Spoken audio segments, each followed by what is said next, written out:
যে পতিত স্বৈরাচার ফেসিবাদের যিনি জননী আওয়ামী লীগ সরকারের প্রধান শেখ হাসিনার কর্তৃত্ববাদী শাসনের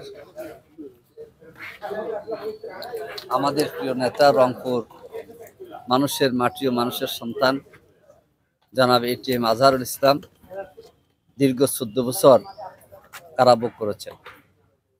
আল্লাহ তাআলার শুকরিয়া যে তিনি গত 28শে মে বাংলাদেশ সুপ্রিম কোর্টের আপিল বিভাগের পূর্ণাঙ্গ বেঞ্চের রায়ে তিনি খালাস, তিনি মুক্তি লাভ করেছেন, নির্দোষ প্রমাণিত হয়েছেন। 20 বছর তিনি ভাবে মুক্তি লাভ করার সিদ্ধান্ত সুপ্রিম কোর্ট ঘোষণা করেছে।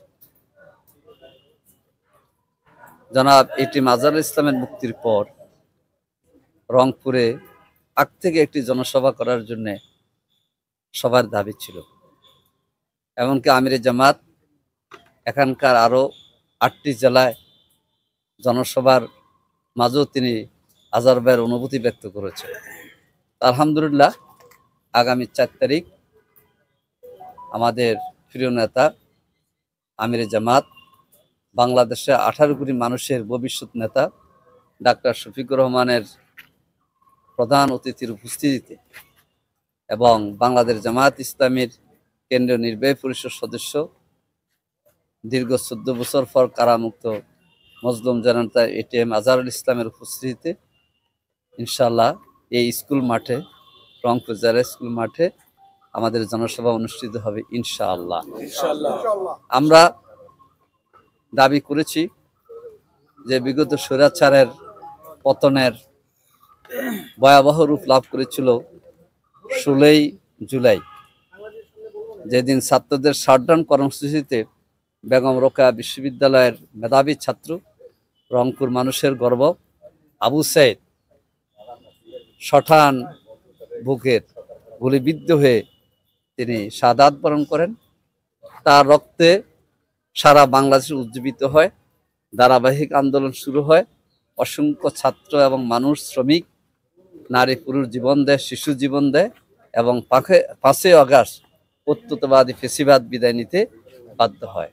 আমরা দাবি জানাচ্ছি শহীদ আবু সাইদের খুনিদের বিচার সহ ফেসিস্টদের বিচার, প্রয়োজনীয় সংস্কার এবং নির্বাচনের লেভেল প্লেইং ফিল্ড তৈরি এবং এই উত্তরবঙ্গের বিশেষ করে রংপুরের মানুষের যেটা সবসময় সমস্যা হয়ে দাঁড়ায় উন্নতি অগ্রগতির ক্ষেত্রে, তিস্তা মহাপরিকল্পনা বাস্তবায়নের দাবিতে ইনশাআল্লাহ এই জনসভা অনুষ্ঠিত হবে।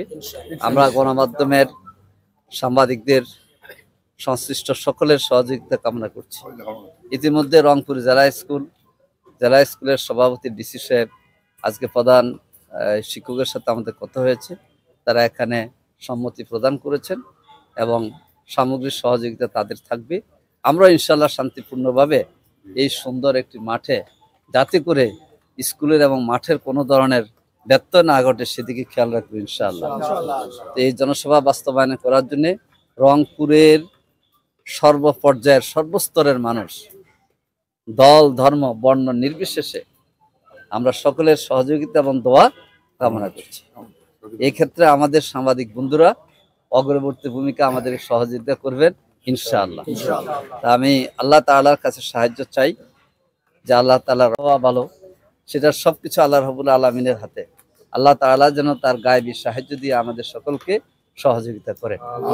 সমাজের সাংবাদিক বন্ধুগণ, আমাদের মাঝে আমাদের সাথে উপস্থিত আছেন জামাত ইসলামীর কেন্দ্রীয় কর্মপরিষদ সদস্য, রংপুর অঞ্চলের সহকারী পরিচালক অধ্যক্ষ মাওলানা মমতাজউদ্দিন, রংপুর মহানগরের সাবেক আমির, কেন্দ্রীয় কর্মপরিষদ সদস্য অধ্যক্ষ মাহবুব রহমান বেলাল, উপস্থিত আছেন রংপুর মহানগরের সম্মানিত আমির এবং আমাদের জনসভা বাস্তবায়ন কমিটির সভাপতি জনাব এটিএম আজম খান, উপস্থিত আছেন রংপুর জেলা জামাতের সম্মানিত আমির, সাবেক উপজেলা চেয়ারম্যান মিঠাপুকুর এবং সম্মেলন বাস্তবায়ন কমিটির যুগ্ম আহ্বায়ক জনাব গোলাম রাব্বানী সহ মহানগরীর এবং জেলা সেক্রেটারি, অন্যান্য দায়িত্বশীল বিন্দু, ইসলামী ছাত্র শিবিরের মহানগর সভাপতি জনাব নুরুল হুদা আসেনে সহ ছাত্র নেতৃবৃন্দ, আপনারা সকলে দোয়া করবেন ইনশাআল্লাহ 4 জুলাই আল্লাহর রহমতে আমরা জনসমুদ্রে যেন দেখাতে পারি যে আমরা সবাই ফেসিবাদের বিরুদ্ধে।